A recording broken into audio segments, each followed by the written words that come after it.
ज्यादा उम्र की फीमेल की तरफ कुछ ज्यादा ही अट्रैक्शन फील करते हैं। और ऐसा ही नहीं, कुछ फीमेल भी ऐसी होती हैं जो अपने से कम उम्र के लड़कों की तरफ आकर्षण फील करती है। तो आज का जो मेरा वीडियो है ये स्पेशली उन्हीं लोगों के लिए है जिनके दिल में किसी बड़ी एज की फीमेल को देखकर घंटियां बजने लग जाती है, लेकिन उन्हें समझ नहीं आता कि उस फीमेल के अंदर हम अपने लिए घंटियां कैसे बजाए। तो उनका हाल जो होता है ना, बिल्कुल वैसे ही होता है कि तूने मारे एंट्री यार, दिल में बजी घंटी यार रिटर्न। तो आज मैं इस वीडियो में इसी चीज के ऊपर बात करने वाली हूँ कि अगर आप किसी बड़ी एज की महिला से अट्रैक्शन फील कर रहे हैं और आप उसके क्लोज जाना चाहते हैं, उसकी अटेंशन अपनी तरफ खींचना चाहते हैं, उसके दिल में प्यार की घंटी बजाना चाहते हैं, तो क्या करें। वैसे अगर बात किसी भी उम्र की फीमेल की हो तो उसे डेट करने में एक अलग ही तरह का फन, एक अलग ही तरह का एक्सपीरियंस होता है। लेकिन अगर बात किसी ओल्ड एज वुमेन की हो तो वो कुछ ज्यादा स्पेशल हो जाता है। और अगर वो वुमेन बहुत ज्यादा इंटेलेक्चुअल स्मार्ट हो तो चीजें और ज्यादा चैलेंजिंग हो जाती है, उसे इंप्रेस करना उतना ही ज्यादा मुश्किल हो जाता है। तो ऐसे में अब आप क्या करें। तो यहाँ पर आपको कॉन्फिडेंट होने की जरूरत है। एक मैच्योर वुमेन ज्यादातर उसी इंसान की तरफ अट्रैक्ट होती है जो आत्मविश्वास से भरा हुआ होता है। तो मतलब आप जब भी उससे बात करो, आंखों में आंखें डालकर बात करो, उसे लगना चाहिए you are a confident person. आधी जिंदगी जी कर आई है, वो भी 1 मिनट में आपको जज कर जाएगी आप कितने हल्के हो कितने नहीं। आपने जहां मुंह खोला, बचकानी सी बातें करी, वो समझ जाएगी कि आप किसी भरे पूरे शरीर वाली औरत में इंटरेस्ट रख रहे हो या फिर सच में आप किसी पार्टनर की तलाश में हो।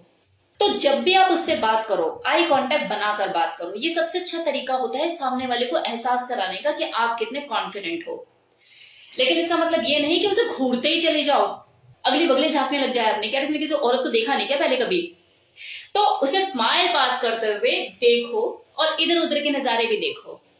दूसरी चीज, अगर आप वाकई उसकी ब्यूटी से इंप्रेस हो तो उसे कॉम्प्लीमेंट भी दीजिए। लेकिन वो जो कॉम्प्लीमेंट होना चाहिए वो फेक नहीं होना चाहिए।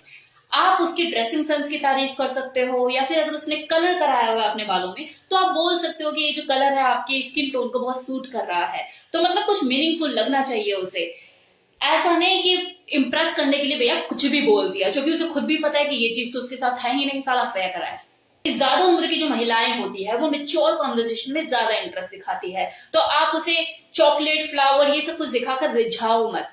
जी कर आई है वो ये जिंदगी और आपके साथ भी जी लेगी दोबारा, लेकिन पहले उसके दिल में अपनी जगह तो बनाओ। तो ये चॉकलेट और फ्लावर का खेल मत खेलो, इसे रहने दो और कुछ अलग तरह की चीजें करो उसके लिए।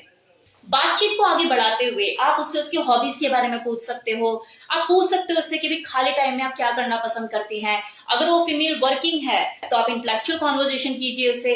उसे नहीं लगना चाहिए यार किसी बच्चे के साथ टाइम वेस्ट नहीं कर रही जिसे जिंदगी की ABCD भी मुझे ही सिखानी पड़ेगी। उसे लगना चाहिए ये चीज कि हाँ भाई एज कम है लेकिन मेच्योर है अगला। और इसे कैसे पता लगेगा, जब आप उससे मेच्योर कन्वर्सेशन करोगे। अगर उसे लगा कि आप मेच्योर नहीं हो तो कहीं ना कहीं अपने आप को इनसिक्योर फील करेगी आपके साथ। अगर आपको ऐसा लगता है कि आपकी जो कॉन्वर्सेशन है वो एक हेल्थी वे में जा रही है, एक सही रूट पकड़ लिया है उसने, सही डायरेक्शन पकड़ लिया है, और आपको ऐसा लग रहा है कि सामने वाली झेल नहीं रही है, इनफैक्ट वो इंटरेस्ट ले रही है आपके साथ बात करने में, तो आप उसे डायरेक्ट अप्रोच भी कर सकते हो कि मुझे आपसे बात करना बहुत पसंद है लेकिन अभी मैं थोड़ा सा बिजी हूँ, क्या हम कभी बाहर का प्लान कर सकते हैं। अगर आपको सूट करता हो तो आंखों में आंखें डालकर पूछ लो। आप डेट प्लान कीजिए उस हिसाब से जितना आप उसे जान पाए हो। और चलो अगर इतना नहीं जान पाए हो, नहीं समझ में आ रहा है कुछ, तो नंबर तो एक्सचेंज किया होगा, व्हाट्सएप पर जान पहचान बढ़ाइए और उसकी नापसंद और पसंद के बारे में पूछिए और उस हिसाब से अपनी डेट को प्लान कीजिए। डेट पर अपने लिए एक अच्छा आउटफिट सेलेक्ट कीजिए जिसमें आपकी बेस्ट लुक निकल कर सामने आए। डियो शियो लगाइए, लेकिन इतना मत लगा लीजिए कि अगली बेहोश होकर गिर जाए। अब कुछ फीमेल होती हैं जिन्हें जेस्चर पसंद होता है और कुछ को नहीं होता है, तो 1-2 बार उसके लिए कुर्सी आगे पीछे खींच के देखिए। अगर वो कंफर्टेबल फील करती है, उसे अच्छा लगता है तो वो आपको मना नहीं करेगी। लेकिन अगर उसे लगेगा थोड़ी सी इगोइस्टिक हुई, यार मैं हेल्पलेस हूँ क्या, खुद नहीं कर सकती, तो अगर आपको ऐसा लगता है कि अगली को पसंद नहीं है कि उसके लिए कोई गाड़ी का दरवाजा खींचे या कुर्सी को आगे पीछे करे, तो आपके लिए अच्छा है ना, नौकर बनने से बच गए। अब धीरे धीरे केमिस्ट्री को बिल्ड कीजिए। अगर वो केमिस्ट्री बिल्ड हो गई और उसे आप समझ आ गए तो सेक्सुअल लेवल पे भी उसे आगे बढ़ने में परहेज नहीं होगा। लेकिन सबसे इंपॉर्टेंट बात जो यहाँ पे ध्यान देने वाली चीज है वो ये कि आप खुद से एश्योरेंस लीजिए कि आप उस फीमेल के साथ एक कैजुअल रिलेशनशिप रखना चाहते हैं या सीरियस रिलेशनशिप की तरफ सोच रहे हैं। तो खुद की साइड से भी क्लैरिटी रखिए और सामने वाले को भी क्लियर बोलकर चलिए दैट व्हाट यू वांट, ताकि सामने वाले को कोई धोखा ना हो। और अगर वो आपको रिजेक्ट करती है तो रिजेक्शन के लिए भी तैयार रहिए, बी अ मैन। तो मेरे इस वीडियो में इतना ही। Thank you so much.